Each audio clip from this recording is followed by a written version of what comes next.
Hello बच्चों, good evening. कैसे हैं आप सभी लोग? मैं आशा करता हूं कि अच्छे ही होंगे। आज हम लोग गणित के कुछ महत्वपूर्ण प्रश्नों के बारे में चर्चा करेंगे जो आप लोगों को परीक्षा में बिल्कुल सेम मिलने वाले हैं। ठीक है, तो हम लोग शुरू करेंगे बहुविकल्पी प्रश्नों से। पहले कुछ बहुविकल्पी प्रश्नों को देखेंगे, उसके बाद कुछ सब्जेक्टिव क्वेश्चन को भी देखेंगे। तो स्टार्ट करते हैं। एक क्वेश्चन आया है 2024 में। 2024 में एक एमसीक्यू आया है हमारा, जो आप लोग देख रहे हैं यहाँ पे 3 नंबर क्वेश्चन। कह रहा है क्वेश्चन, यदि पी साइन थीटा बराबर है क्यों कॉस थीटा के, तो कॉस थीटा का मान क्या होगा। तो जब इस प्रकार के क्वेश्चन आते हैं, तो सबसे पहले हम क्या करते हैं, यहाँ पे जो हमारे पास दिया हुआ है, यानी कि पी कॉस थीटा बराबर क्यों पी साइन थीटा है। यार एक पत्ता काट दूँ फिर से बोल दो। इसे दिया हुआ है पी साइन थीटा बराबर क्यों कॉस थीटा दिया हुआ है। इतनी इन्फॉर्मेशन हमको दिया है, लेकिन हमको निकालना क्या है, निकालना है कॉसक थीटा का मान क्या होगा। तो इस इन्फॉर्मेशन की सहायता से, क्योंकि हमको पता है कि जो त्रिकोणमिति होती है वो एक समकोण त्रिभुज पे काम करती है। यानी कि त्रिकोणमिति जो है एक समकोण त्रिभुज, मतलब एक ऐसा कोण जिसमें 90 अंश का एक कोण होना चाहिए, ऐसा त्रिभुज होना चाहिए। तो उस पर एक त्रिकोणमिति लगती है। तो हम क्या करेंगे, की सहायता से, इस इन्फॉर्मेशन की सहायता से हम इस त्रिभुज के तीनों साइडों में से तीनों साइडों को फाइंड कर लेंगे। तीनों साइडों को मिल जाएंगी तो हम कॉस थीटा की जो वैल्यू है आसानी से फाइंड कर सकते हैं। तो देखो स्टार्ट करते हैं। हम क्या करेंगे, इस कॉस थीटा को इस साइन थीटा के अपान में ले आएं, इस कॉस थीटा को इस साइन थीटा के बटे में ले आएं, और इस पी को इस क्यू के बटे में भेज दें। तो हो जाएगा हमारा नेक्स्ट स्टेप में साइन थीटा अपान में कॉस थीटा बराबर क्यू अपान पी हो जाएगा। क्योंकि हमें पता है कि साइन थीटा बटे कॉस थीटा जो होता है वो टैन थीटा के बराबर होता है। साइन थीटा बटे कॉस थीटा जो होता है ये टैन थीटा के बराबर होता है। तो हमें साइन थीटा और कॉस थीटा के स्थान पे लिख सकता हूँ क्या, टैन थीटा बराबर क्यू बटे पी। इतनी बात हमें पता चल गई। अब हमको पता है कि टैन थीटा का फार्मूला क्या होता है। टैन थीटा बराबर होता है जैसे कि लाल बटे कक्का, आप लोगों ने पढ़ा होगा, लाल बटे कक्का। यानी इसकी सहायता से हम इन फॉर्मूलों को याद रखते हैं। लाल बटे कक्का यानी कि एल बटे के मतलब लंब बटे कर्ण, ये हो जाएगा हमारा साइन थीटा का। आधार बटे कर्ण हमारा हो जाएगा कॉस थीटा का। लंब बटे आधार हमारा हो जाएगा टैन थीटा का। अगर इनका उल्टा कर दे, यानी कि कर्ण बटे लंब तो हो जाएगा साइन का उल्टा कॉस थीटा का। कर्ण बटे आधार तो हो जाएगा सेक थीटा का। आधार बटे लंब तो हो जाएगा कॉट थीटा का। तो हमको टैन थीटा का फॉर्मूला देखना है। टैन थीटा का होता है लंब बटे आधार, यानी कि हो जाएगा हमारा लंब बटे में आधार। तो हमारा लंब बटा आधार जो है वो क्यों क्यों अपान पी के बराबर है। लंब बटा आधार जो हमारा है वो क्यू अपान पी के बराबर है। तो हम क्या करेंगे, इस टैन थीटा के स्थान पे इसको लिख देंगे, यानी कि हमारा हो जाएगा अकॉर्डिंग टू क्वेश्चन लंब बटे आधार क्यू अपान पी के हो जाएगा। तब हम देखेंगे इस त्रिभुज को देखते हैं। मान लेते हैं एक कोण थीटा है, या इस त्रिभुज का नाम है ए बी सी। तो हम इस ट्रायंगल में बात करते हैं कि ये कोण थीटा है। तो थीटा के सामने की जो भुजा होती है उसे हमेशा हम लंब कहते हैं। कोई भी त्रिभुज हो, हम ट्रिग्नोमेट्री में जिस कोण की बात करेंगे उस कोण की जो सामने की भुजा होगी उसको हमेशा लंब कहेंगे, और सबसे बड़ी भुजा को कर्ण कहेंगे। बाकी जो भुजा बचेगी उसको हम आधार कहेंगे। आधार और कर्ण हमेशा, आधार और लंब जो होता है हमेशा चेंज होते रहते हैं। जरूरी नहीं कि जो खड़ी हुई रेखा हो इसी को लंब कहेंगे। हम केवल देखेंगे कि जो जिस कोण की बात की जाए उस कोण के सामने वाली भुजा जो है वो लंब होती है। इतना ध्यान रखना है। तो हमको यहाँ पर पता चल गया कि अगर इसकी हम तुलना कर दें दोनों की, तो तुलना करके पता चलता है कि लंब बराबर हमारा हो जाएगा क्यू और आधार बराबर हमारा आ गया पी। तो हमको पता है त्रिभुज में 3 साइडें होती हैं, लंब आधार और कर्ण। तो हमको तीसरी भुजा निकाल लें। तो तीसरी भुजा निकालो, तो तीसरी भुजा के लिए हम यूज करेंगे पाइथागोरस थ्योरम से। तो हम लगाएंगे क्या, कर्ण स्क्वायर बराबर लंब का स्क्वायर प्लस आधार का स्क्वायर। तो यहाँ पे हम देखते हैं कि हो जाएगा कर्ण, ये हमारा लंब क्या है क्यू, यानी कि क्यू का स्क्वायर प्लस आधार यानी कि पी का स्क्वायर। यानी कि हमारा जो कर्ण आ जाएगा, कर्ण यहाँ से कर्ण आएगा वो अंडर रूट के अंदर क्यू स्क्वायर प्लस का पी स्क्वायर आ गया। अब हमारे पास इस त्रिभुज की तीनों साइडें पता चल गई। भाई लंब पता ही था, आधार भी पता था, कर्ण भी पता चल गया। अब हम आसानी से इस क्वेश्चन का आंसर दे सकते हैं। तो हमें क्वेश्चन में निकालना था कौशिक कौशिक थीटा की वैल्यू बताना था। तो हमें पता होगा कि कौशिक थीटा का वैल्यू क्या होती है, यानी कि फार्मूला क्या होता है। तो देखो कौशिक थीटा का इसका उल्टा होता है, लंब साइन थीटा का होता है। तो साइन थीटा का फार्मूला होता है लंब बटे कर्ण। तो कौशिक थीटा का फार्मूला हो जाएगा कर्ण बटे लंब, यानी कि इसका जस्ट अपोजिट होता है साइन का। तो कर्ण बटे लंब हो गया। अब कर्ण हमारा क्या है, कर्ण हमारा है क्या, अंडर रूट के अंदर क्यू स्क्वायर प्लस का पी स्क्वायर। और जो हमारा लंब दिया है, लंब हमारा यहाँ पे देखो कितना दिया हुआ है, लंब हमारा क्यू है। तो कोस थीटा की जो वैल्यू आएगी वो आएगा अंडर रूट के अंदर क्यू का स्क्वायर प्लस का पी का स्क्वायर अपान में क्यू। अब देखो कौन सा ऑप्शन इसमें सही है। तो देखो यहाँ पे हम ऑप्शन को मैच करते हैं। ऑप्शन नंबर एक ही देखो, पी स्क्वायर प्लस का क्यू स्क्वायर अपान में क्यू। तो जब प्लस में चीज़ें लिखी होती है तो आगे पीछे लिखी हो तो उसमें कोई डिफरेंस नहीं आता है। ठीक है, तो हमारा पहला ऑप्शन ही सही हो गया। ठीक है, तो हमारा पहला ऑप्शन सही हो गया। अब हम दूसरे क्वेश्चन की ओर बढ़ते हैं। दूसरा क्वेश्चन जो दिया हुआ है, दूसरा क्वेश्चन देखो जो दिया हुआ है कि tan 1 tan 2 tan 3 dot dot tan 88 and tan 89, इस प्रकार के जब क्वेश्चन आते हैं तो उनको सॉल्व कैसे किया जाता है। तो इनको सॉल्व करने का एक ही तरीका होता है, तो उसको हम देखते हैं। चलिए फिर स्टार्ट करते हैं।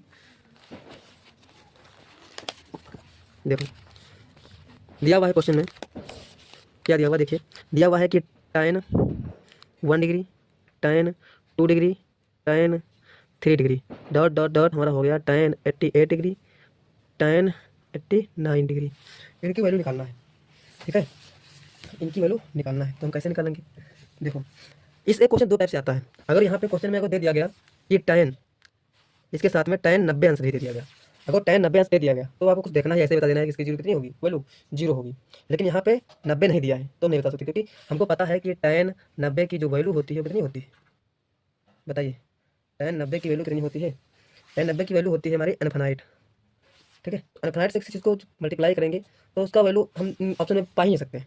या tan 0 दिया होता, tan 0 की भी वैल्यू क्या होती है, 0 होती है। तो 0 से जब किसी चीज़ को मल्टीप्लाई करते हैं तो उसकी वैल्यू 0 हो जाती है। तो यहाँ पे चीज़ें नहीं दी गई हैं, तो इसको हम थोड़ा देखेंगे। क्या देखेंगे, हमको पता है कि अगर जो हम यहाँ से देखो लिखा हुआ tan 1 डिग्री लिखा हुआ है, ठीक है। अब सबको बोल जाओ कि दो पदों को देखो, यहाँ पे tan 1 डिग्री लिखा हुआ है, यहाँ पे लिखा हुआ है tan 89 डिग्री दिया हुआ है।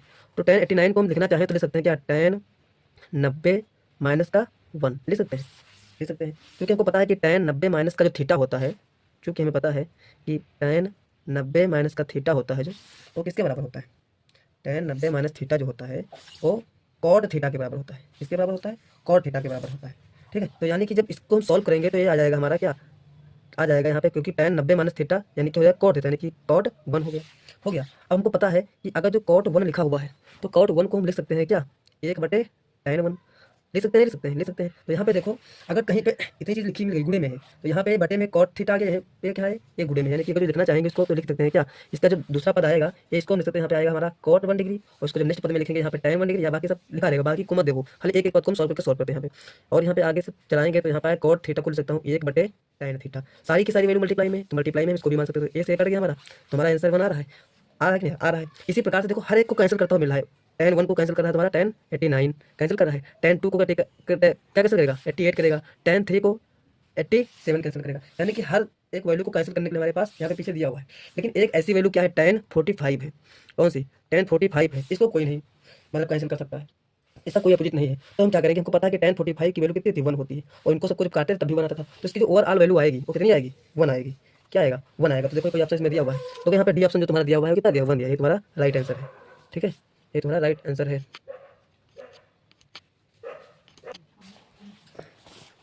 अगला क्वेश्चन देखो भाई, अगला क्वेश्चन दिया हुआ है कि एक हमारे पास गोला है। क्या है क्वेश्चन, देखो 11 नंबर क्वेश्चन में दिया हुआ है, दिया हुआ एक गोला है जिसका व्यास कितना है, 1/2 सेंटीमीटर है। तो गोले का प्रश्न होगा, ठीक है।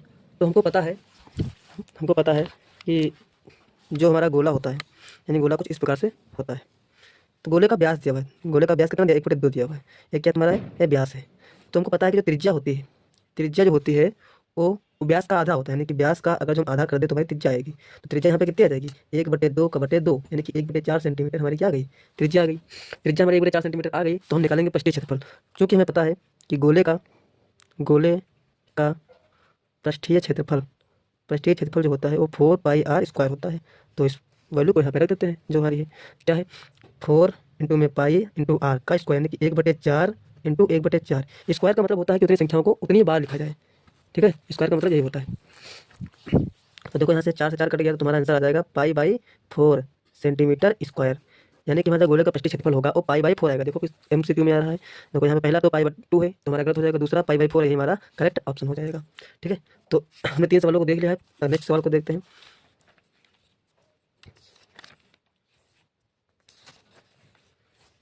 देखिए अगला सवाल क्वेश्चन में कह रहा है कि एक वृत्त के केंद्र से 25 सेंटीमीटर दूर स्थित क्यों से वृत्त की स्पर्श रेखा की लंबाई 24 सेंटीमीटर है। तो वृत्त की त्रिज्या होगी, तो जो सबसे पहले क्वेश्चन कहे तो क्वेश्चन के अकॉर्डिंग सबसे पहले हम रफली फिगर बनाते हैं, क्योंकि ये ज्योमेट्री से रिलेटेड क्वेश्चन है, सबसे पहले फिगर बनाना बहुत इंपॉर्टेंट है। एक वृत्त के केंद्र से, तो हम एक वृत्त बनाते हैं, वृत्त के केंद्र से 25 सेंटीमीटर दूर, यानी कि वृत्त के केंद्र से एक 25 सेंटीमीटर दूर पर हमारा क्या है, एक बिंदु है, मान लेते हैं एक क्यों बिंदु है, ये हमारा वृत्त का केंद्र मान लो वो है। तो ये दूरी कितनी है, 25 सेंटीमीटर है। कह रहा है वृत्त के केंद्र से 25 सेंटीमीटर दूर स्थित वृत्त की स्पर्श रेखा की लंबाई, यानी कि यहाँ से हम जो इस वृत्त के ऊपर एक स्पर्श रेखा डालते हैं, यानी कि इसके ऊपर एक मैंने स्पर्श रेखा खींच दिया, तो ये जो स्पर्श रेखा की लंबाई है कितनी दी हुई, 24 सेंटीमीटर दी हुई है। कितनी दी हुई है, 24 सेंटीमीटर दी है। तो हमको इस वृत्त की त्रिज्या निकालना है, क्या निकालना है, त्रिज्या यानी कि आर हमको निकालना है। तो कैसे निकालेंगे, देखो हमको ये कॉन्सेप्ट याद होना चाहिए। कॉन्सेप्ट क्या होता है, कॉन्सेप्ट होता है कि जो हमारी त्रिज्या होती है वो स्पर्श रेखा पर लंब होती है, यानी कि जो त्रिज्या हमारी होती है स्पर्श रेखा के बीच लंब होती है। तो जो त्रिज्या स्पर्श रेखा के बीच में कोण बनेगा वो 90 अंश का बनेगा, ठीक है। तो त्रिज्या स्पर्श रेखा के बीच में कोण यहाँ पे 90 अंश का बन रहा है। आगे देखते हैं। तो इस बिंदु को हम मान लेते हैं, मान लो P हो गया। तो ओ पी क्यू हमारा एक त्रिभुज दिख रहा है, तो ये त्रिभुज कैसा है, समकोण त्रिभुज है, तो इसमें लग जाएगी पाइथागोरस की थ्योरम। तो यहाँ पे जो 25 हमारी सबसे लंबी भुजा यानी कि हमारी कर्ण हो गई, 24 हमारा क्या हो जाएगा, आधार हो गया, आर मान लो लंब हो गया। तो निकालते हैं क्या, कर्ण का स्क्वायर बराबर लंब का स्क्वायर प्लस का आधार का स्क्वायर। कर्ण हमारा कितना है 25 यानी कि 25 का स्क्वायर बराबर लंब का स्क्वायर मान लो 24 है तो 24 का स्क्वायर प्लस आधार मतलब आर का स्क्वायर जो हमको निकालना है। तो देखो क्या करेंगे, हम आर को रोक लेंगे और इस 24 को भेज देते हैं। तो हमारा जो आएगा क्वेश्चन में थोड़ा सा मॉडिफाई करने के बाद क्या आता है कि जो आर का स्क्वायर होगा वो 25 का स्क्वायर माइनस 24 के स्क्वायर के बराबर होगा। तो देखो जो आर स्क्वायर हो जाएगा, 25 का स्क्वायर हमारा कितना होता है 625 होता है शायद, और 24 का स्क्वायर कितना होता है निकाल लेते हैं। तो देखो 24 अपान में 24, यहाँ तो 16 का अच्छा हासिल आया, एक मान लो, चाहे 2 8 1 9, 4 दूनी 8 2 दूनी 4, देखो जोड़ेंगे तो 6 8 और 9 17 का 7 हासिल आया एक यानी कि 576 आया। कितना आया 576 यहाँ पे आया। जब इनको हम जोड़ेंगे तो मतलब घटा देंगे ना, 625 में से 625 में से घटा दीजिए, 625 में से घटा दीजिए कितना, 625 में से घटा देंगे कितना 576 यानी कि 625, यहाँ पे देख लेते हैं 625 625 माइनस का 576। तो देखो यहाँ पे 15 में से 6 गए तो हमारे 9 बचे, यहाँ पे बचा 11, 11 में से 7 गए तो कितने बचे 7, 11 में से 7 गए तो 4 बचे, यहाँ पे बता 5, 5 में से 5 गया 0 बताया कि हमारा 49 आएगा, यानी कि आर स्क्वायर बराबर कितना हो गया 49 हो गया। अगर 49 का फैक्टराइजेशन करें तो हो जाएगा 7 गुणे 7, तो यहाँ पे आर स्क्वायर बराबर हो जाएगा हमारा 7 का स्क्वायर, तो स्क्वायर स्क्वायर से कैंसिल हो जाएगा, तो हमारा आर बराबर कितना आ जाएगा 7 सेंटीमीटर आ जाएगा, यानी कि त्रिज्या हमारी कितनी आ जाएगी 7 सेंटीमीटर हो जाएगी। तो देखिए यहाँ पे 7 सेंटीमीटर पहला विकल्प है, तो पहला विकल्प हमारा सही हो जाएगा। ठीक है, अगला क्वेश्चन कह रहा है कि एक जोकर की टोपी जो होती है उसका आकार कैसा होता है, किस प्रकार की जोकर की टोपी होती है। जोकर की टोपी ले लो या बर्थडे वाली जो टोपी होती है, ये सबका आकार ऐसे कैसे होती है। तो हमको पता है कि जोकर की टोपी जो होती है वो कुछ इस प्रकार से होती है, यानी कि इस प्रकार से बनी होती है। जोकर की टोपी या बर्थडे वाली टोपी इस प्रकार से बनी होती है। तो हमारी जो टोपी का साइज है ये कैसा दिख रहा है, शंकुआकार दिख रहा है, शंकुआकार दिख रहा है, यानी कि शंकु है। इसलिए हम देखते हैं कौन सी रिसर्च हमारी सही होगी, पहले बेलनाकार तो हो ही सकती है, दूसरा है शंकुआकार, यानी कि शंकुआकार हमारा करेक्ट ऑप्शन यहाँ पे हो गया। ठीक है, तो ये भी क्वेश्चन हमारा हो गया। नेक्स्ट क्वेश्चन की ओर चलते हैं।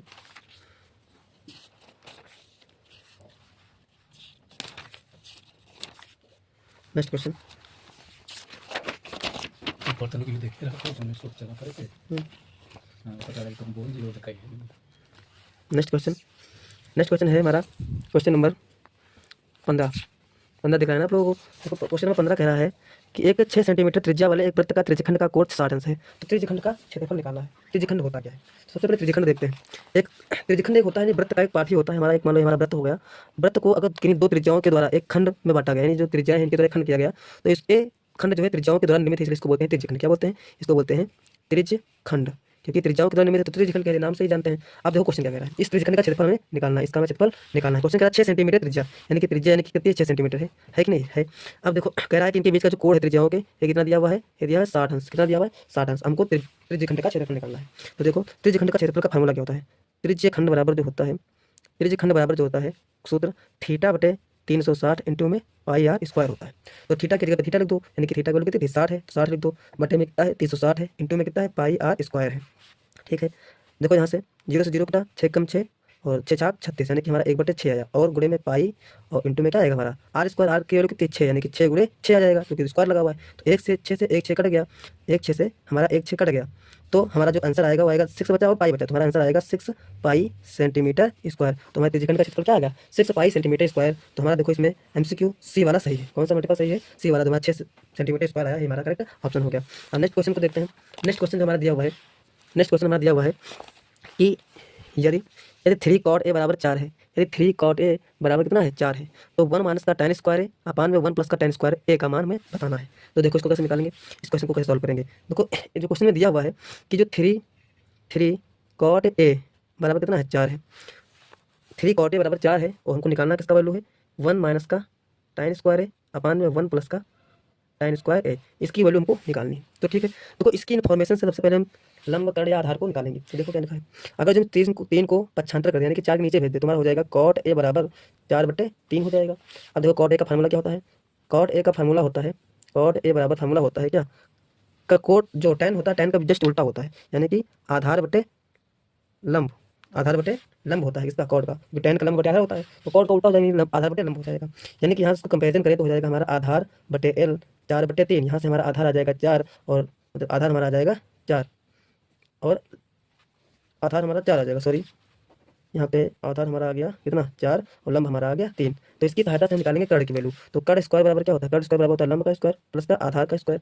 तो बराबर कर्ण स्क्वायर हो जाएगा, लंब कितना है 3 दिया हुआ, 3 का स्क्वायर प्लस का आधा यानी कि 4 का 4 का स्क्वायर। स्क्वायर। तो हमारा जो आंसर आएगा और कर्ण का स्क्वायर बराबर हो जाएगा 3 का 9 9 प्लस 4 चौक 16। 16। इनको हम जोड़ेंगे तो आएगा हमारा 25 आएगा। कितना आएगा 25 आएगा। अब देखो के स्क्वायर जो हमारा हो जाएगा वो 25 के बराबर हो जाएगा और 25 को मिल सकता हूँ 5 गुणे 5। तो यानी कि कर्ण स्क्वायर बराबर हो जाएगा हमारा 5 का स्क्वायर। अगर स्क्वायर स्क्वायर गायब कर दें यहाँ से हट जाएगा तो हो जाएगा कर्ण बराबर 5। कितना हो गया, कर्ण बराबर हमारा आ गया 5। कर्ण बराबर कितना आ गया 5 आ गया। अब देखो हमारे पास लंब आधार कर्ण सबकी वैल्यू यहाँ पे निकाल लिए। अब इस क्वेश्चन को हम आगे सॉल्व करते हैं। तो हमारा देखो क्वेश्चन कह रहा था क्या था, क्वेश्चन था 1 माइनस का tan स्क्वायर ए अपान में 1 प्लस का tan स्क्वायर ए। तो रखो 1 माइनस का tan स्क्वायर का फार्मूला क्या होता है, tan थीटा का फार्मूला होता है इसका उल्टा, यानी कि हो जाएगा हमारा लंब बटे आधार का स्क्वायर अपान में 1 प्लस का लंब बटे आधार का स्क्वायर। यानी कि जो हमारा नेक्स्ट स्टेप में देखते हैं तो 1 माइनस का लंब की वैल्यू कितनी थी, लंब की वैल्यू 3 थी, यानी 3 बटे आधार यानी कि 4 का स्क्वायर अपान में 1 प्लस का आधार यानी कि क्या 3 बटे 4 का स्क्वायर। असल में यहाँ पे कर्ण निकालने की कोई जरूरत है ही नहीं, क्योंकि इतने में ही हमारा आंसर आ जाएगा। तो फालतू में इतनी मैंने कर डाली मैंने, लेकिन कोई बात नहीं है, ठीक है ऐसे भी आ सकता था। तो देखो यहाँ पे 1 माइनस का इसका स्क्वायर करेंगे हो जाएगा 9 बटे 4 चौक 16 अपान में हो जाएगा 1 प्लस का 9 बटे 16। अब इसको जब सॉल्व करेंगे यहाँ पे तो हो जाएगा हमारा क्या हो जाएगा, इसका हम एलसीएम लेंगे। तो एलसीएम का होता है इसके नीचे एक मानेंगे, इन दोनों की गुणा और इसकी गुणा और इन दोनों के आपस में नीचे गुणा, इस प्रकार से होता है एलसीएम लेना। तो यहाँ पे 16 की 16 करेंगे तो नीचे 16 आ जाएगा, 16 की गुणा 1 से करेंगे तो ऊपर 16 रहेगा और 9 की गुणा 1 से करेंगे तो कितना आएगा 9 ही आएगा, यानी ऊपर हमारा ए आ गया। ठीक है, और नीचे इसी तरीके से करेंगे, यानी उस पर माइनस का चिन्ह था ना, तो माइनस का चिन्ह यहाँ पर हम लगा लेंगे। ठीक है, फिर नीचे वाले करेंगे तो ये भी इसी प्रकार से आएगा, नीचे 16 ऊपर हो जाएगा 16 और प्लस का 9, बस दोनों में अंतर, यहाँ पे माइनस यहाँ पे प्लस है। 16 से 16 कट गया तो नेक्स्ट हमारा आ जाएगा 16 माइनस का 9, दूसरा आ जाएगा 16 प्लस का 9। जब 9 में से 16 घटाएंगे तो हमारा आंसर कितना आएगा, 9 में से 16 घटाएंगे तो कितना आएगा 7 आएगा। 9 में से 16 घटाएंगे तो 7 आएगा और 9 में 16 मतलब 9 में 16 हम ऐड कर दें तो कितना आएगा 25 आएगा। कितना आएगा 25 आएगा। तो देखो 7 बटे 25, देखते हैं कौन सा ऑप्शन सही है। तो देखो ऑप्शन नंबर ए 7 बटे 25 है, ठीक है, ऑप्शन नंबर बी माइनस का 7 बटे 25 है, सी 8 बटे 17 है और डी 9 बटे 41 है। तो यहाँ पे हमारा ऑप्शन नंबर ए जो है वो करेक्ट है, ऑप्शन नंबर 9 जो है हमारा करेक्ट है। अब नेक्स्ट क्वेश्चन की ओर चल रहे हैं। देखो क्वेश्चन नंबर जो हमारा एक 19 नंबर है, क्वेश्चन नंबर यहाँ से क्वेश्चन नंबर 19 देखो कह रहा है, एक हमारे पास द्विघात समीकरण दी हुई है 3x स्क्वायर माइनस का 4 अंडर रूट 3x प्लस का 4 बराबर 0 का विकर्ण निकालना है। क्या निकालना है, इस इक्वेशन यानी कि इक्वेशन दी हुई है, इक्वेशन हमारी दी हुई है, क्या दी हुई है, क्या 3x स्क्वायर माइनस का 4 अंडर रूट 3x प्लस का 4 बराबर 0।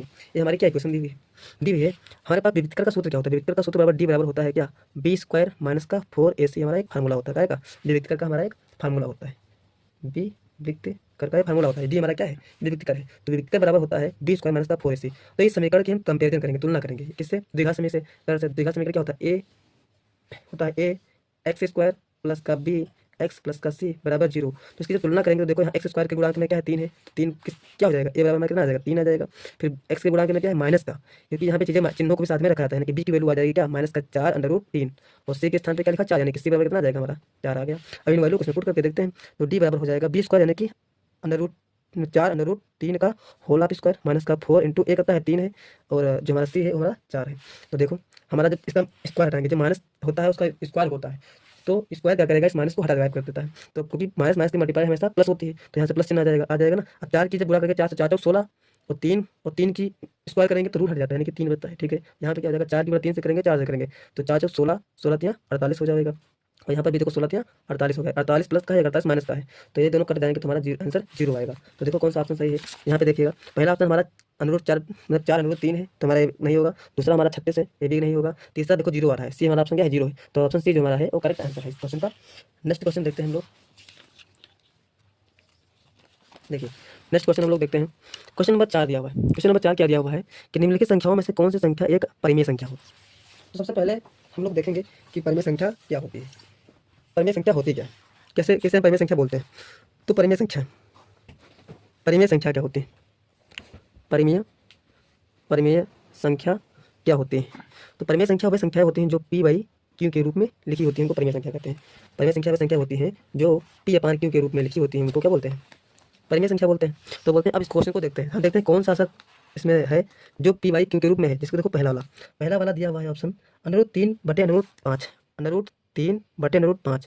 देखो यहाँ पे हम इसको नहीं सॉल्व कर सकते हैं भाई, अंडर रूट 3 दिया अंडर रूट 5 दिया, इसको सॉल्व ही नहीं कर सकते हैं। तो यानी कि हमारी क्या है एक अपरिमेय संख्या, क्योंकि दो अपरिमेय संख्याओं का भाग होता है हमेशा एक अपरिमेय संख्या ही होता है। तो इसका आंसर हमेशा एक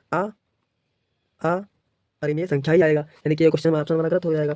दूसरा ऑप्शन दिया है कि √2 गुणे √7, दूसरा ऑप्शन हमारा दिया है √2 गुणे √7। इसको कैसे सॉल्व करते हैं हम? जब दो अनुरूप दिए हो, सेम ना हो, तो क्या करते हैं, दोनों के आपस में मल्टीप्लाई हो जाती है, यानी कि 2 गुणे 7, यानी कि इसका आ जाएगा 7 दूनी 14। इसको भी हम नहीं सॉल्व कर सकते, इसकी वैल्यू भी नहीं निकल के आएगी। ठीक है, तो ए भी क्या है, हमारी एक अपरिमेय संख्या है, ये भी हमारा एक अपरिमेय संख्या है। तीसरे ऑप्शन को देखते हैं। तीसरा ऑप्शन हमारा क्या है? तीसरा ऑप्शन हमारा क्या है कि √5 प्लस √7, एक ब्रैकेट में, दूसरे ब्रैकेट मल्टीप्लाई में लिखा हुआ है √5 माइनस √7। इसको सॉल्व करते हैं। क्या दिया हुआ तीसरा ऑप्शन? दिया हुआ है क्या, √ के अंदर 5 प्लस √ के अंदर 7 मल्टीप्लाई में है √5 माइनस का √7। इसको सॉल्व करते हैं। तो हम लोगों ने फार्मूला पढ़ा था, क्या पढ़ा था, a² माइनस का b² नहीं, a² माइनस का b² जो होता है वो किसके बराबर होता है? एक ब्रैकेट में a प्लस बी और एक ब्रैकेट में a माइनस बी, इनके बराबर होता है। तो देखो यहाँ पे जो बन रहा है वो कुछ इस प्रकार से बन रहा हुआ है, यानी कि इसको हम ले सकते हैं क्या, a² माइनस b² के फॉर्म में, क्योंकि यहाँ पे a के स्थान पर √5 है और b के स्थान पर √7 है। तो इसको हम ले सकते हैं, क्या ले सकते हैं, यानी कि √5 का स्क्वायर माइनस का क्या 7 का स्क्वायर। ठीक है, अब इसको सॉल्व करेंगे तो √5 का स्क्वायर जब करेंगे तो 5 आएगा, √5 का स्क्वायर 5 आएगा, और √7 का जो स्क्वायर है वो क्या आएगा, 7 ही आएगा। आएगा कि नहीं आएगा? आएगा। तो 5 में से 7 घटाएंगे तो -2 आएंगे। -2 माइनस का भले ही आया, लेकिन इसको हम p/q के रूप में ले सकते हैं। कोई भी संख्या हो उसके बटे में हमेशा 1 होती है। देखो p/q के रूप में है कि नहीं है, इसलिए क्या हमारी एक परिमेय संख्या होगी। क्या है हमारी? एक परिमेय संख्या होगी। चौथे ऑप्शन को भी चेक कर लेते हैं। चौथा ऑप्शन हमारा क्या है? चौथा ऑप्शन हमारा दिया हुआ है √12। चौथा ऑप्शन हमारा दिया हुआ है डी नंबर, दिया है √ के अंदर 12। तो 12 को अगर सॉल्व करेंगे तो आएगा 2 दूनी 4 3 12, यानी यहाँ से 2 तो बाहर आ जाएगा, लेकिन अंदर √3 बचा रहेगा। तो यहाँ पे √3 हमें पता है कि क्या है, एक अपरिमेय संख्या है, क्योंकि अपरिमेय संख्या जो को जब किसी संख्या से परिमेय संख्या से मल्टीप्लाई करते हैं तो उसका वैल्यू भी अपरिमेय संख्या हो जाती है। इस प्रकार हमारा चौथा ऑप्शन भी गलत हो गया। तो यहाँ पे हमारा जो तीसरा ऑप्शन है ये हमारा करेक्ट हो गया। यहाँ पे हम देखते हैं जो हमारा तीसरा ऑप्शन है क्या, √5 प्लस √7 इंटू में √5 माइनस √7, ये हमारा एक करेक्ट ऑप्शन हो गया। ठीक है, अब अगले क्वेश्चन की ओर चलते हैं हम लोग। अगला क्वेश्चन हमारा देखो है,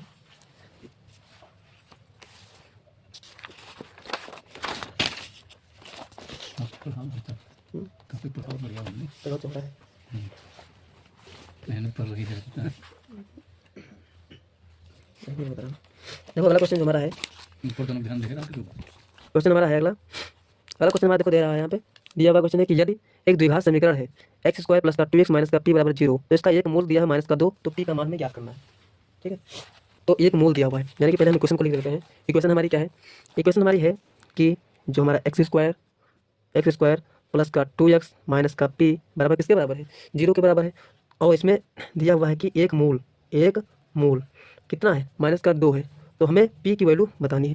तो हम क्या करेंगे, इस मूल दिया हुआ है ना, तो हम यहाँ पे x के स्थान पे हम -2 की वैल्यू रखेंगे। चेक कर लेते हैं तो हमारा p आ जाएगा। तो देखो यहाँ पे x के स्थान पे -2 रखो तो हो जाएगा हमारा क्या, -2 का स्क्वायर प्लस का 2 इंटू -2 माइनस का p बराबर हो जाएगा किसके बराबर? 0 के बराबर हो गया। अब 2 का स्क्वायर जब हटाएंगे तो माइनस का चिन्ह हो जाएगा प्लस में, क्योंकि स्क्वायर हमेशा क्या करता है, माइनस को प्लस कर देता है। तो हो जाएगा हमारा 2 दूनी 4 हो जाएगा। यहाँ पे देखो प्लस और माइनस की मल्टीप्लाई हमेशा माइनस होती है, तो 2 दूनी 4 माइनस का हो गया, और माइनस का p बराबर 0 हो गया। ये माइनस का 4 ये माइनस का प्लस का 4 ये दोनों आपस में कैंसिल हो जाएंगे। तो हमारा जब p का वैल्यू आएगी कितना आ जाएगा? 0 आएगा। कितना आएगा? 0 आएगा, यानी कि माइनस इधर भेजेंगे तो 0 के साथ 0 माइनस हो जाएगा, यानी कि 0 हो जाएगा। तो p की जो हमारी ओवरऑल वैल्यू आएगी वो कितनी आएगी? 0 आएगी। यानी कि हम यहाँ पे देखते हैं कौन सा विकल्प सही है। तो देखो विकल्प नंबर 1 दिया है 0, यानी कि हमारा यही करेक्ट ऑप्शन है। दूसरा 1 है तो ये तो गलत हो गया हमारा। तीसरा 2 है तो ये भी गलत हो गया, और चौथा हमारा 3 है तो ये भी हमारा गलत हो गया, यानी कि पहला विकल्प ही हमारा करेक्ट आंसर है। अगला क्वेश्चन दिया हुआ है कि एक त्रिज्या r वाले वृत्त के उस त्रिज्यखंड का क्षेत्रफल, यानी कि त्रिज्या r है एक वृत्त का, उसका क्षेत्रफल जिसका कोण थीटा है तो होगा। यानी कि ये तो सीधा सीधा फार्मूला ही पूछ रहा है, यानी त्रिज्यखंड का, यानी त्रिज्यखंड का क्षेत्रफल का जो फार्मूला होता है वही को पूछ रहा है। तो त्रिज्यखंड के क्षेत्रफल का फार्मूला क्या होता है? त्रिज्यखंड के अभी त्रिज्यखंड का क्षेत्रफल, त्रिज्यखंड का क्षेत्रफल का फार्मूला क्या होता है? θ/360 इंटू में πr² है, यानी कि त्रिज्यखंड का क्षेत्रफल सूत्र होता है। इस फार्मूले को देखते हैं यहाँ पे। देखो पहला होता है θ/180 2πr, ये भी हमारा गलत हो गया। θ/180 πr², यहाँ पे ये तो सही था, लेकिन यहाँ पे 180 ये भी गलत हो गया। इसलिए यहाँ पे देखो θ/360 2πr, ये भी गलत है। यहाँ पे πr² होता तो सही था। दूसरा क्वेश्चन क्या है? θ/720 गुणे πr²2, यहाँ पे देखो कंफ्यूज कर रहा है, यहाँ पे क्वेश्चन कंफ्यूज करें। यहाँ पे देखो 2 है, यहाँ पे 720 है, तो इसको थोड़ा सा हम सही रखना चाहें तो क्या हो जाएगा हमारा? क्या θ/720 और गुणे में है हमारा 2πr²। तो देखो यहाँ से 2 से जब काटेंगे तो हमारा आ जाएगा 360, यानी कि हमारा आंसर निकल के आएगा θ/360 इंटू में πr²। देखो अब ये क्वेश्चन हमारा ऐसा ही सेम हो गया, यानी कि हमारा जो चौथा ऑप्शन है, चौथा वाला, ये हमारा करेक्ट ऑप्शन हो गया। ठीक है, बाकी कंफ्यूज करने के लिए दिया गया 720, ताकि आप लोग कोई दूसरे विकल्प को लगा दें। बाकी इसको जब काटेंगे 2 से तो हमारा आंसर सही आएगा। तो हमारा जो चौथा विकल्प हो गया ये हमारा करेक्ट ऑप्शन हो गया। नेक्स्ट क्वेश्चन हम चलो चलते हैं। जैसे क्वेश्चन नंबर हमारा 16 दिया हुआ है कि sec a प्लस का tan a माइनस इंटू में 1 माइनस का sin a का मान क्या होगा? तो देखो इसको कैसे सॉल्व करते हैं।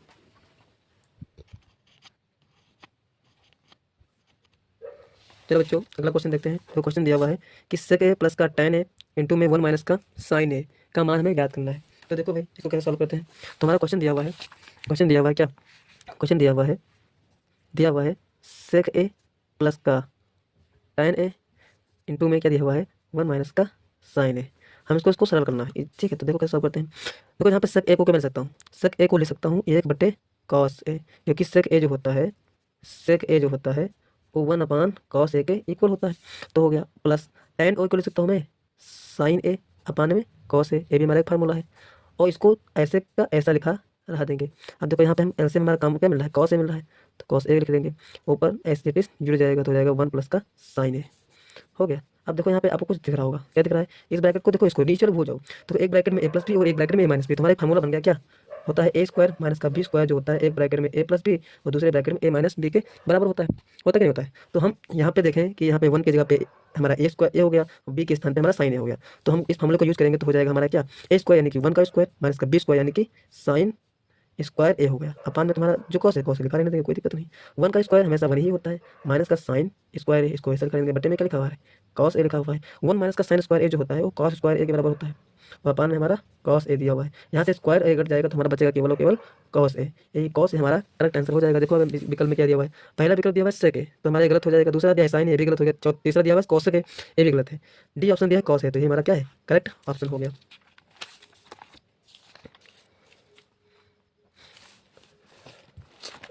नेक्स्ट क्वेश्चन हमारा है, क्वेश्चन नंबर दिया हुआ है 5। एक समीकरण है 2x + 3y = 11, यदि x = 1 है तो y का मान हमें निकालना है। तो देखो मैं कैसे सॉल्व करेंगे इस क्वेश्चन को। इक्वेशन दी हुई है 2x प्लस का 3y बराबर में है 11, यदि x = 1 है तो y की वैल्यू को फाइंड करनी है। तो देखो इस इक्वेशन में x का वैल्यू रखेंगे और y का मान निकल आएगा। तो देखो 2 × x का मान कितना है 1 है, तो 2 × 1 प्लस का 3y इनको इक्वल टू कितना है 11 हो गया।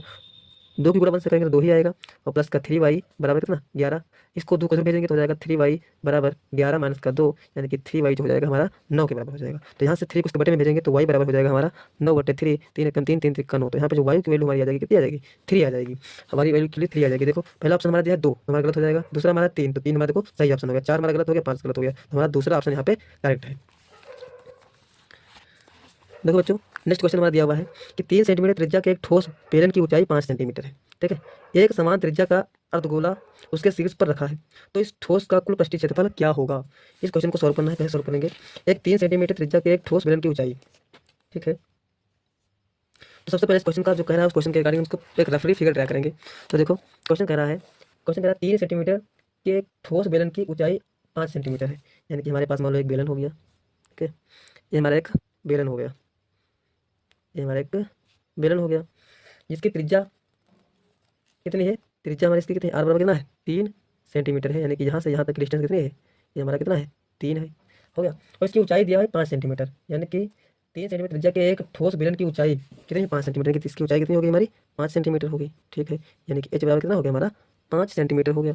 अगला दिया हुआ है, इसमें दिया हुआ है एक समान त्रिज्या का अर्धगोला उसके शीर्ष पर रखा हुआ है, यानी कि इसी त्रिज्या का एक अर्धगोला भी इसके बेलन के ऊपर रखा हुआ है। अब हमको कुल पृष्ठीय क्षेत्रफल इसका बताना है। तो 3 सेंटीमीटर त्रिज्या इसकी, 3 सेंटीमीटर त्रिज्या इस अर्धगोले की होगी, तो इसका पृष्ठीय क्षेत्रफल निकालना है, कुल पृष्ठीय क्षेत्रफल इसका निकालना है। तो कैसे निकालेंगे, देखो भाई, देखो बच्चों इस क्वेश्चन को कैसे सॉल्व करेंगे। हमको इस पूरी आकृति का पृष्ठीय क्षेत्रफल निकालना है। तो पृष्ठीय क्षेत्रफल यहाँ पे देखो एक बेलन दिख रहा है, तो इसका पृष्ठीय क्षेत्रफल निकालेंगे, इसके तली भी दिख रही है, इसका भी क्षेत्रफल निकालेंगे, इसका ऊपर वाला जो गोली भाग है उसका भी निकालेंगे। तो इसका जो हमारा फार्मूला बन के आएगा ठोस का पृष्ठीय क्षेत्रफल हो जाएगा हमारा क्या, बेलन का वक्र पृष्ठ प्लस में इसका बेलन का जो वृत्तीय सिरा है उसका भी, यानी कि बेलन के वृत्तीय सिरे का क्षेत्रफल, और प्लस में हमारा अर्धगोला का पृष्ठीय क्षेत्रफल हो जाएगा। तो हो जाएगा क्या, अर्धगोले का पृष्ठीय क्षेत्रफल। अब इन सबका फार्मूला लिख दीजिए। तो बेलन का वक्र पृष्ठ होता है क्या 2πr/h होता है, ठीक है। बेलन का वृत्तीय सिरा कैसा होता है πr² फार्मूला होता है, तो πr² हो गया, प्लस का अर्धगोले का पृष्ठीय क्षेत्रफल होता है 2πr², सब स्क्वायर करते हैं, देखो यहाँ पे 2πrh है, प्लस का πr² 2π² कितना हो गया 3πr² हो गया। अब सारी वैल्यू पुट कर दो इसमें, यहाँ से देखो हमारा कॉमन मिल जाएगा क्या, पाई कॉमन मिल रहा है और हमारा कॉमन क्या मिल जाएगा, और हमारा मान लो इसको ऐसे लिखेंगे 2rh अंदर लिखा रहेगा और यहाँ पे लिखा रहेगा हमारा 3r²। अब वैल्यू पुट कर दो, यहाँ पे पाई तो बाहर, इसका मतलब नहीं है 2 × r तुम्हारा दिया था 3 सेंटीमीटर, तो 3 इंटू में हमारा क्या है 5 है, एच की ऊंचाई यानी जो दिया हुआ है वह 5 है, प्लस का 3 इंटू आर स्क्वायर यानी कि 3 का स्क्वायर दिया हुआ है, तो हमारा हो जाएगा पाई बराबर 3 दूनी 6 पंचे 30 और प्लस का 3 और 3 का 9, 9 3 27, 27। तो यहाँ पे हमारा जो 27 और 30 को ऐड करेंगे तो हो जाएगा हमारा कितना 7 और 5 यानी कि 57 पाई, यानी 57 पाई सेंटीमीटर स्क्वायर जो आएगा हमारा इस ठोस का क्षेत्रफल आएगा। तो हम देखो विकल्प को चेक करते हैं, तो देखो पहला विकल्प जो दिया हुआ है 33 पाई सेंटीमीटर स्क्वायर तुम्हारा गलत हो जाएगा, दूसरा दिया हुआ है 53 पाई सेंटीमीटर स्क्वायर ये भी हमारा गलत हो गया, तीसरा दिया हुआ है तुम्हारा क्या 55 सेंटीमीटर पाई तो ये भी गलत है, चौथा हमारा 57 पाई सेंटीमीटर स्क्वायर हमारा यही करेक्ट ऑप्शन हो गया। ठीक है, अब देखो नेक्स्ट क्वेश्चन हमारा है,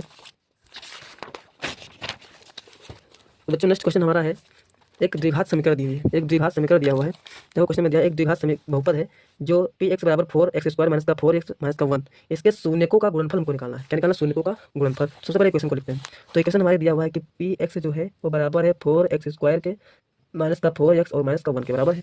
तो शून्य क्या होता है? शून्य तो हम लोगों ने दो फॉर्मूले पढ़े थे क्या, एक तो था शून्य को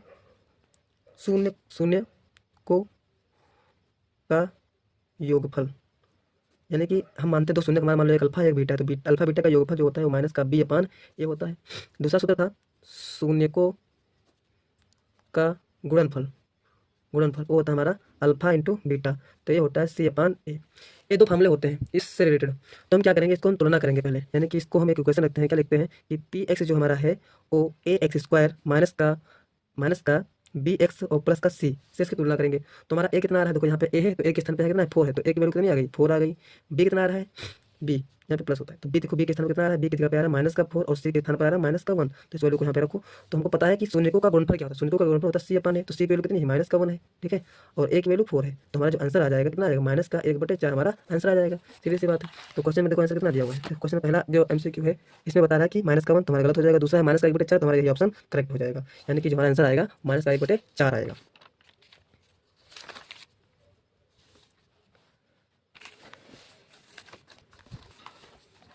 तो बच्चों नेक्स्ट क्वेश्चन हमारा है 16 नंबर क्वेश्चन दिया हुआ है tan थीटा जो है a अपान b के बराबर है, तो b sin थीटा माइनस का a cos थीटा अपान में b sin थीटा प्लस का a cos थीटा का मान निकालना है। तो देखो इस क्वेश्चन को कैसे सॉल्व करते हैं हम लोग, देखो इस क्वेश्चन को कैसे सॉल्व करते हैं। क्वेश्चन नंबर दिया हुआ है क्या, क्वेश्चन दिया हुआ है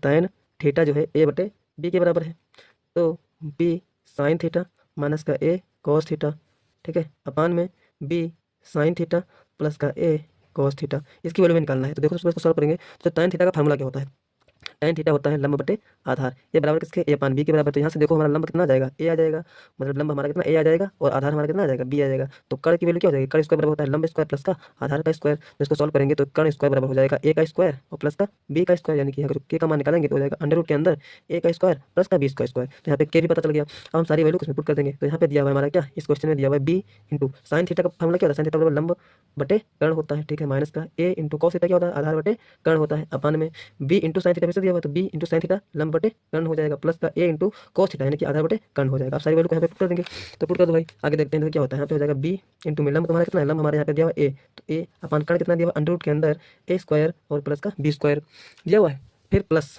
नहीं माइनस का चिन्ह लगा, फिर इंटू में a इंटू में आधार हमारा कितना दिया हुआ है b, तो b अपान में अंडर रूट का a स्क्वायर और प्लस का b स्क्वायर हो जाएगा, का होल बटे b इंटू फिर लंब बटे कर्ण यानी कि ऊपर वाला ही रहेगा, यानी कि a अपान में अंडर रूट का a स्क्वायर प्लस का b स्क्वायर, प्लस का चिन्ह a इंटू में b अपान अंडर रूट का a स्क्वायर प्लस का b स्क्वायर हो जाएगा, हो जाएगा कि नहीं हो जाएगा, हो जाएगा। अब हम देखते हैं इसको सॉल्व कर लेते हैं, तो इसको सॉल्व करेंगे तो हमारा हो जाएगा b की मल्टीप्लाई a से करेंगे तो हो जाएगा ab हो गया, और अपान में कितना है अंडर रूट का a स्क्वायर प्लस का b स्क्वायर, फिर माइनस का भी दिया हुआ है, यहाँ पे a b हो जाएगा बटे अंडर रूट का a स्क्वायर और प्लस का b स्क्वायर का पूरे का जो बट्टा हो जाएगा, फिर नीचे देखो a और b यानी कि a b हो गया और बटे में दिया है अंडर रूट के अंदर a स्क्वायर प्लस का b स्क्वायर, प्लस यहाँ पे भी a और b a b हो जाएगा, यानी कि a b अपान में अंडर रूट में a स्क्वायर प्लस का b स्क्वायर दिया हुआ है। अब यहाँ पे लेंगे एलसीएम, तो ऊपर एलसीएम मिला हमारा अंडर रूट के अंदर a स्क्वायर प्लस का b स्क्वायर, तो ऊपर क्या है a b माइनस का ए बी है, तो ए बी से भी कट जाएगा, नीचे भी देखो ए बी प्लस का ए बी अंडर रूट के अंदर ए स्क्वायर प्लस का बी स्क्वायर है, तो देखो इससे कट गया, यहाँ पे ए कट जाएगा ऊपर जीरो आ जाएगा, तो जीरो के बटे में कुछ भी आए तो उसकी वैल्यू हमेशा क्या होती है जीरो होती है, तो इसको देखना ही नहीं, ऊपर वाला जैसे करना है ऐसे इसका आंसर जीरो आ जाएगा। तो इसका विकल्प देखते हैं, तो देखो दिया हुआ है पहला विकल्प 1 तो गलत हो गया, दूसरा जीरो यानी कि पहला दूसरा विकल्प हमारा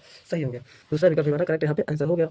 अब अगला क्वेश्चन पे चलते हैं, अगला क्वेश्चन हमारा दिया हुआ है, अगला क्वेश्चन हमारा दिया हुआ है यदि 3 cot a बराबर 4 है, 3 cot a बराबर 4 है तो sec a का वैल्यू निकालना, इस प्रकार का क्वेश्चन पहले भी बता चुके हैं, तो इसको भी देख लेते हैं। दिया हुआ 3 cot a बराबर 4, तो सेक ए का मान निकालना होता है। तो देखो यहाँ पे हम सेव करेंगे, कॉट ए बराबर हो जाएगा हमारा 4/3। कॉट थीटा का फार्मूला क्या होता है, कॉट ए का फार्मूला होता है क्या, आधार बटे लंब बराबर हो जाएगा 4/3। यहाँ से आधार हमारा कितना आ गया, 4 हो गया, लंब हमारा कितना आ गया, 3 आ गया। तो कर्ण निकाल लीजिए यहाँ से, तो कर्ण स्क्वायर बराबर हो जाएगा हमारा लंब का स्क्वायर प्लस का आधार का स्क्वायर, यानी कि कर्ण स्क्वायर हो जाएगा हमारा क्या, 3 का स्क्वायर प्लस का 4 का स्क्वायर, यानी कि 3 3 9 प्लस का 4 चौक 16, यानी कि कर्ण का स्क्वायर हो जाएगा हमारा 25 के बराबर, यानी कि ये हो जाएगा हमारा 5 के बराबर हो जाएगा। अब सेक थीटा देखो, सेक थीटा यानी कि सेक ए जो होता है ये कॉस का उल्टा होता है, यानी कर्ण बटे आधार हो जाएगा। कर्ण की वैल्यू यहाँ पे कितना है, 5 है, और आधार हमारा कितना था, आधार हमारा 4 था, यानी कि 5/4 हमारा करेक्ट आंसर होना चाहिए। तो देखो पहला विकल्प दिया हुआ है 3/2 तो गलत हो जाएगा, दूसरा 2/3 ये भी गलत हो गया, तीसरा 3/4 ये भी गलत हो गया, चौथा 5/4, यानी कि ये हमारा करेक्ट ऑप्शन हो गया।